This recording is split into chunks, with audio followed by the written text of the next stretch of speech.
오늘부터 우리가 자세히 살펴볼 고린도전서의 말씀에는 우리에게 잘 알려진 것과 같이 고린도 교회에 존재하고 있었던 수많은 문제들에 관한 바울의 지침이 기록되어 있습니다.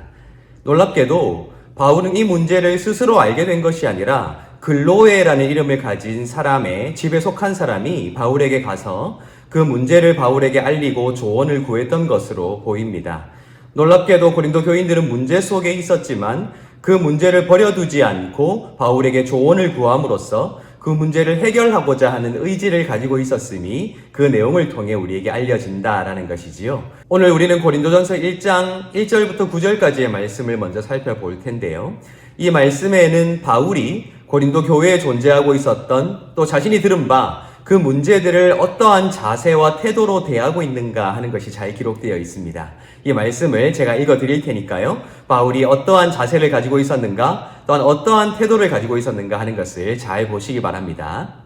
하나님의 뜻을 따라 그리스도 예수의 사도로 부르심을 받은 바울과 형제 소스데네는 고린도에 있는 하나님의 교회 곧 그리스도 예수 안에서 거룩하여지고 성도라 부르심을 받은 자들과 또 각처에서 우리 주 곧 그들과 우리의 주 되신 예수 그리스도의 이름을 부르는 모든 자들에게 하나님 우리 아버지와 주 예수 그리스도로부터 은혜와 평강이 있기를 원하노라. 그리스도 예수 안에서 너희에게 주신 하나님의 은혜로 말미암아 내가 너희를 위하여 항상 하나님께 감사하노니 이는 너희가 그 안에서 모든 일 곧 모든 언변과 모든 지식의 풍족함으로 그리스도의 증거가 너희 중에 견고하게 되어 너희가 모든 은사의 부족함이 없이 우리 주 예수 그리스도의 나타나심을 기다림이라.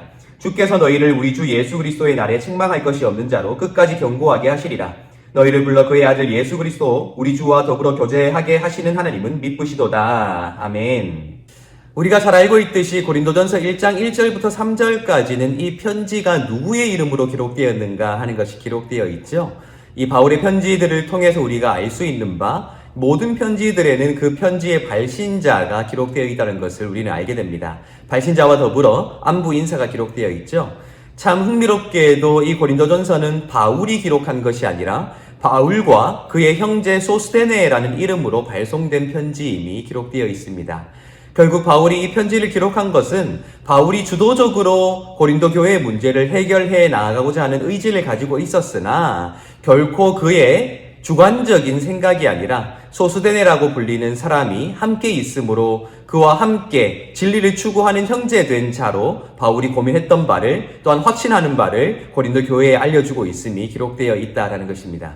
그런데 더 흥미로운 것은 바울이 이제 1장으로부터 고린도 교회의 문제들을 언급해 나아갈 것인데 바울은 단지 그 문제를 먼저 언급하고 그들을 질책하고 책망하며 또한 그들에게 조언을 내리는 것으로 시작하지 아니하고 고린도 교인들이 겪고 있었던 문제의 핵심이 되는 사안들을 언급하면서도 그 사안들을 토대로 먼저 감사하고 있다는 것이 드러나고 있다라는 것입니다. 4절을 읽어보면 이렇게 되어 있습니다. 그리스도 예수 안에서 너희에게 주신 하나님의 은혜로 말미암아 내가 너희를 위하여 항상 하나님께 감사하노니 라고 되어 있어요. 하나님께서 그들에게 주신 은혜로 말미암아 너희를 위하여 그들을 위하여 바울이 감사한다는 그 태도를 먼저 고린도 교인들에게 알려주고 있다라는 것입니다. 저는 사실 이렇게 간단하게 언급되는 감사라는 이 항목은 바울이 이후에 이 문제들을 풀어가는 데 있어 핵심적인 목적지로 기능하고 있다라는 생각을 해보게 됩니다. 왜냐하면 지금 바울이 이제부터 언급해야 하는 문제들은 굉장히 심각한 문제인 것은 분명하나 그 문제를 대하는 바울의 인식이죠. 또 그 문제를 바라보는 바울의 렌즈는 거기에 대해서 탄식하고 한탄하며 또한 한숨을 내쉬는 것이 아니라 결국 그 일을 통해 최종적으로 하나님께서 어떤 일들을 만들어 가실까 하는 것들을 꿈꾸고 있기에 그는 가장 근본적으로 가장 우선적으로 감사할 수 있다는 것이 이 짧은 문장을 통해 우리에게 드러난다라는 것입니다. 그도 그럴 것이 이제 5절부터 언급되는 이 주제들을 보면 이 주제들이 결국 이후에 고린도 교회에 존재하고 있었던 문제들을 상징해내는 주제라는 것을 우리가 발견하게 되거든요. 제가 5절 이하를 읽어드릴게요. 한번 이 주제들을 잘 보시기 바랍니다. 이는 너희가 그 안에서 모든 일, 곧 모든 언변과 모든 지식의 풍족함으로 그리스도의 증거가 너희 중에 견고하게 되어 너희가 모든 은사의 부족함이 없이 우리 주 예수 그리스도의 나타나심을 기다림이라 라고 되어 있다는 거예요. 그들이 가지고 있었던 언변, 그 언변이라고 하는 것들이 자신의 주장과 생각들을 나타내는 굉장히 중요한 도구일 텐데 결국 고린도 교회에 존재하고 있었던 수많은 문제들이 서로 옳다고 주장했던 그 언변으로부터 비롯되었다라는 것을 우리는 잘 알고 있죠. 그리고 그들이 가지고 있었던 지식이라는 것도 마찬가지입니다.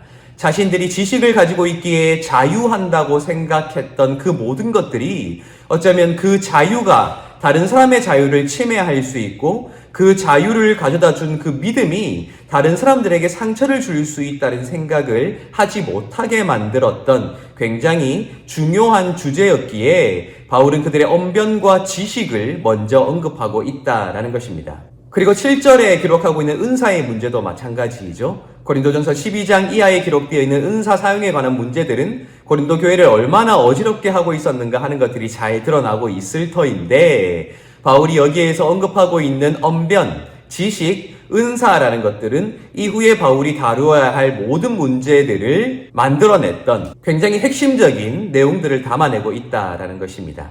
그런데 바울은 그들의 언변과 지식과 은사들을 통해서 바울 자신과 그들이 함께 만들어 가야 할 최종 목적지, 아름다운 결과가 무엇인가 하는 것을 언급하고 있지요. 7절 하반절을 보면 이렇게 되어 있습니다. 우리 주 예수 그리스도의 나타나심을 기다림이라 라고 되어 있죠. 8절을 보십시오.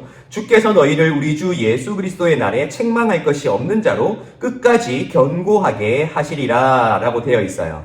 여러분, 이 고린도전서 1장 1절부터 9절에 기록되어 있는 바울의 첫마디, 결국 바울이 다루어야 했던 수많은 문제들은 언변과 지식과 은사, 그 외에도 수많은 문제들이 고린도 교회를 어지럽게 하고 있었을 텐데 바울은 어쩌면 그러한 문제들을 만들어내었던 핵심 주제들을 먼저 생각할 때에 그것을 먼저 책망하거나 한탄하는 것이 아니라 그것을 통하여 오히려 하나님께서 이루실 일들을 소망하고 또한 그 이루실 일들에 근거하여 감사하게 된다는 사실을 먼저 밝힘으로써 결국 다른 모든 지침들을 내리기 이전에 바울이 이후에 그들에게 말하고자 하는 바가 무엇인가 하는 것을 그 감사라는 단어로 그리고 결국 그들을 책망할 것이 없는 자로 세우실 하나님의 놀라운 역사를 통하여 그들에게 넌지시 말해주고 있다는 것이 우리에게 드러나고 있다라는 것입니다. 여러분, 저는 이런 바울의 태도와 자세는 우리에게 큰 귀감이 된다고 생각했습니다.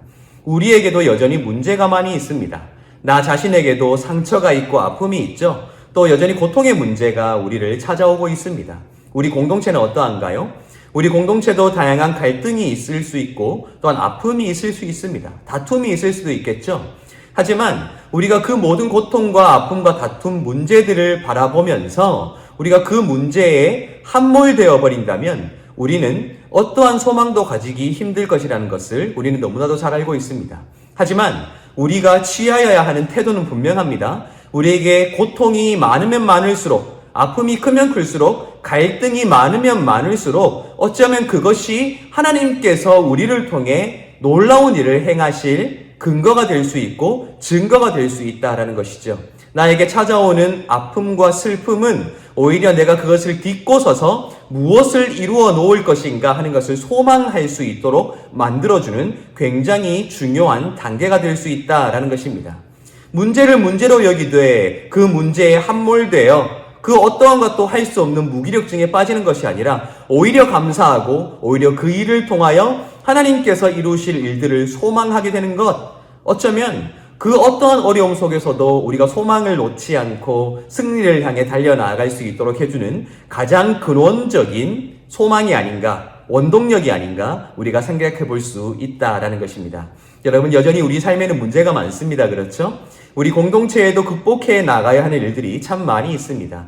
우리에게 문제가 많을수록, 아픔이 많을수록 우리가 그 문제를 조금 달리 바라볼 수 있으면 좋겠습니다. 단지 아파하고만 있는 것이 아니라, 슬퍼하고만 있는 것이 아니라, 회피하려고 하는 것이 아니라 그 문제를 직시하고 있는 우리를 통해 하나님께서 그 문제를 딛고 어떤 놀라운 일들을 만들어 놓으실까, 그러한 것들을 기대하며 소망하며 미리 감사할 수 있는 믿음의 용기를 우리가 가질 수 있으면 좋겠다. 저는 그렇게 생각합니다. 오늘 이 말씀대로 감사하시고 하나님의 일을 바라보시고 그 하나님과 함께 승리하시기를 예수님의 이름으로 축복합니다.